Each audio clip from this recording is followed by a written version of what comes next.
बार फिर से आप सभी का स्वागत है। इस वीडियो के माध्यम से मैं बहुत यूजफुल जानकारी आप लोगों के साथ शेयर करने वाली हूं, जो लड़के लोगों के लिए बहुत यूजफुल है कि उन्हें शादी करते हुए किन किन बातों का ध्यान रखना चाहिए, क्या सावधानी बरतनी चाहिए, कैसी गलती करने से बचना चाहिए। और अगर सब कुछ सावधानी बरतने के बाद, ध्यान रखने के बाद आपके खिलाफ झूठे मामले दर्ज हो जाएं, तो आपको अपना बचाव कैसे करना चाहिए ताकि आपके साथ अतुल सुभाष और पुनीत खुराना जैसी नौबत ना आए।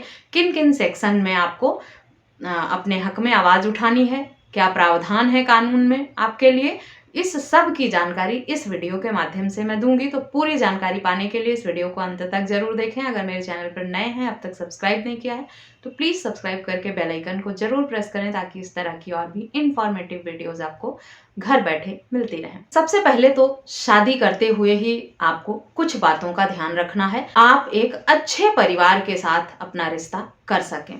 छोटी छोटी सावधानियां हैं, छोटी छोटी बातों का ध्यान रखना है। आपको पैसा प्रॉपर्टी देखकर शादी बिल्कुल भी नहीं करनी है कि लड़की वाले जो हैं वो पैसा प्रॉपर्टी और दबंग परिवार को देखकर शादी नहीं करनी है कि लड़की वाले आपका मुंह बंद करने के लिए लाखों करोड़ों रुपए दे रहे हैं, दबंग लोग हैं, उनका दबदबा है समाज में। ऐसे लोगों से अगर आप शादी करेंगे तो छोटी छोटी बात पर आपके ऊपर दबाव बनाया जाएगा, अपनी बात मनवाई जाएगी और आपको उनसे दबकर ही रहना पड़ेगा। इसलिए रिश्ता बराबरी का देखें, संस्कार देखें परिवार का कि कैसा है, कैसे लोग हैं। कहीं ऐसा तो नहीं है जिस घर में आप रिश्ता कर रहे हैं उनके ऊपर पहले से ही न जाने कितने केसेस चल रहे हैं, क्रिमिनल केसेस चल रहे हैं और गुंडे मवाली टाइप के लोग हैं। इस तरह की समस्याएं भी आती हैं। लोग सोचते हैं कि दबंग परिवार है और अच्छा कमा रहा है और खूब प्रॉपर्टी पैसा है, ऐसा देखकर रिश्ता कर लेते हैं। लेकिन वो जो इस तरह के परिवार होते हैं वो रिश्तेदारों के साथ भी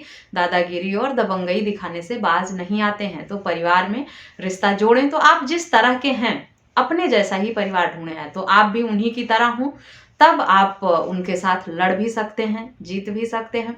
अगर आप सीधे साधे और सामान्य वर्ग से रहते हैं तब आप ऐसे लोगों से बच कर रहें, इनसे रिश्ता ना जोड़ें। चरित्र और व्यवहार और संस्कार देखें लड़का और लड़की दोनों एक दूसरे में, ताकि खूबसूरती, सुंदरता और सैलरी पैकेज देखकर शादी के चक्कर में ना पड़े। लोग ज्यादातर यही देखते हैं कि लड़का है या लड़की कोई भी इतना पढ़ा लिखा है या इतनी पढ़ी लिखी है, इतनी सैलरी है उसकी, दिखने में इतनी सुंदर है और शादी कर लेते हैं। उसकी सुंदरता आपके परिवार के काम नहीं आने वाली है।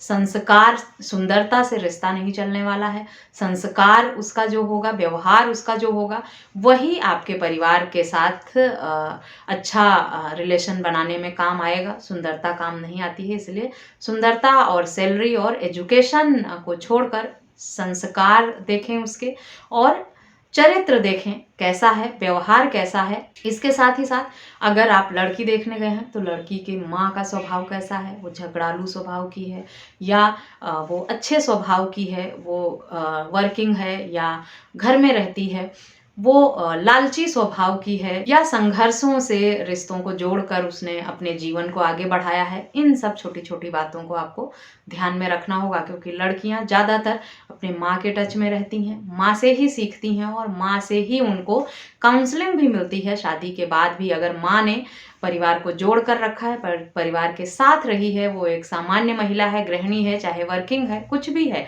उसने परिवार को जोड़ कर रखा है, उसका व्यवहार, बातचीत सब बहुत अच्छा है, कोई घमंड नहीं है उसके अंदर, चरित्र अच्छा है, तो लड़की में भी यही सारी क्वालिटीज होंगी। जरूरी नहीं है कि हो ही, कई बार अपोजिट भी हो जाता है, लेकिन ज्यादातर मामलों में ये होता है कि बच्चे अपने माता पिता से ही सीखते हैं और उन्हीं के संस्कार उसमें होते हैं। इसीलिए आपको पहले परिवार के संस्कार, व्यवहार और वैल्यूज को देखना होगा। इस सब के बाद, ये सब देखने के बाद ही आप शादी करने की सोचें। अगर आपसे मेल खाता है सामने वाला परिवार तो ही आपको रिश्ता करना चाहिए। अपने से डाउन या अपने से बहुत ऊपर परिवार में आपको रिश्ता नहीं जोड़ना चाहिए। इसके साथ ही साथ, जब ये तो बातें हो गई जो आपको सावधानी रखनी है, शादी के बाद घर में कैमरा जरूर लगवाएं, कुछ हिडन कैमराज लगवाएं, छोटी छोटी बातों का एविडेंस बना के रखें ताकि किसी भी तरह की असामान्य परिस्थिति होती है, लड़ाई झगड़ा होता है और पत्नी की तरफ से झूठे मुकदमे होते हैं, तो आप अपना बचाव कर सकें। अब बारी आती है कि अगर आपकी शादी हो गई है, उसके बाद आप ये वीडियो देख रहे हैं, आप पर झूठे मुकदमे भी हो गए हैं, तब आपको अपना बचाव कैसे करना है। अतुल सुभाष के केस में देखिए, उसकी पत्नी ने, जो अतुल सुभाष ने गलतियां की वो आपको नहीं करनी है। आपको शुरुआती दौर में ही दिमाग लगाना शुरू कर देना है अपने मामले में, ताकि आपके हक में फैसला हो पाए। हमेशा से यही कहा जा रहा है, पत्नी अगर आप पर झूठे केस कर रही है, झूठे आरोप लगा रही है, तो आपको उन पे काउंटर केस जरूर करना है, उन पर और उनके परिवार वालों के खिलाफ। किस किस तरह से काउंटर केस करना है वो केस टू केस डिपेंड करता है। फिर भी थोड़ा बहुत आइडिया इस वीडियो के माध्यम से मैं दे देती हूँ, जिससे आपको ये अंदाजा लग सके उसके बाद कि क्या क्या केस बन सकते हैं। उससे अलग अगर आपके साथ कुछ और हालात हुए हैं तो वो सेक्शन और भी जोड़े जा सकते हैं इन केसों के साथ। मेरा इस वीडियो में दी गई जानकारी से मेरा मकसद ये नहीं है कि पति पत्नी एक दूसरे के खिलाफ दिमाग लगाएं या शक की नज़रों से देखें या लड़ाई झगड़े करें या लोगों का घर बर्बाद हो। सिर्फ इन सावधानियों को रखना है आपको, ताकि आप अपने आप को बचा सकें, क्योंकि महिलाओं के हक में जो कानून है, जिस हिसाब से मिसयूज हो रहा है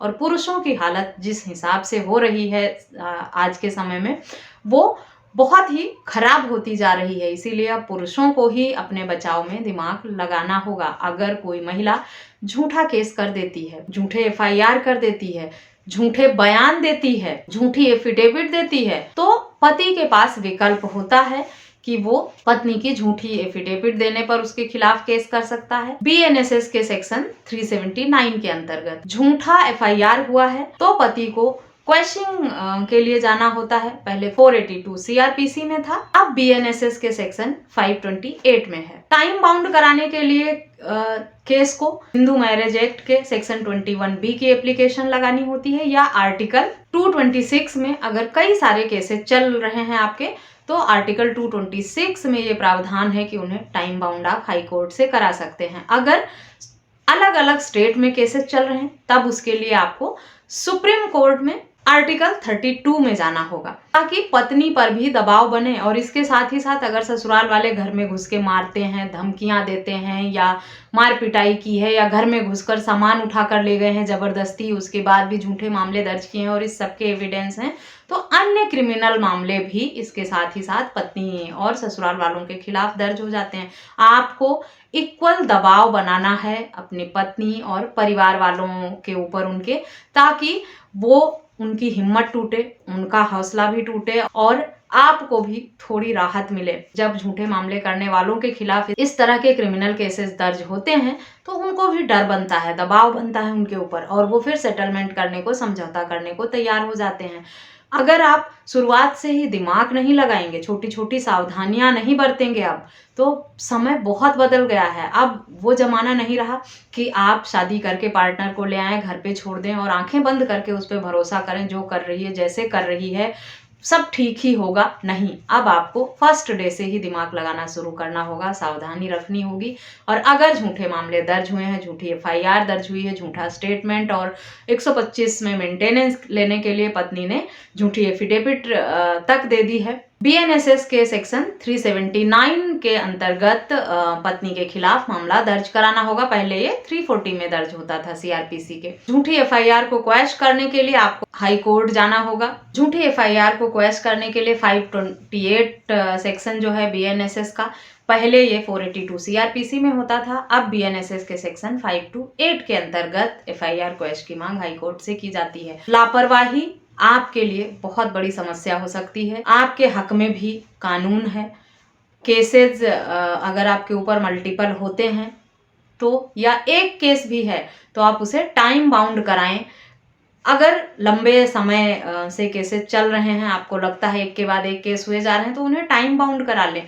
आप झूठे FIR को क्वैश करा सकते हैं, झूठी गवाही, झूठी एफिडेविट करने पर पत्नी के खिलाफ मामला दर्ज करा सकते हैं, अपने केसेस को टाइम बाउंड करा सकते हैं हाई कोर्ट, सुप्रीम कोर्ट से। ये भी विकल्प आपके पास है। करना तो आपको ही पड़ेगा, कदम आपको ही उठाने पड़ेंगे। कानून बने हुए हैं आपके लिए भी, समय पर, सही समय पर बस आपको अपने हक में जो कानून बनाए गए हैं उनका उपयोग करना है, ताकि ऐसी नौबत ही ना आए कि आप इतने मेंटल ट्रॉमा में जाएं या ऐसी मानसिक स्थिति में पहुंच जाएं कि आपको अपने आप को खत्म करने तक के भी विचार आने लगें, क्योंकि खुद को खत्म करना समस्या का हल नहीं है। इस तरह के लोगों को सबक सिखाना जरूरी है, ताकि ये एक के बाद एक लोगों को इस तरह से झूठे केसेस करके परेशान ना कर सकें।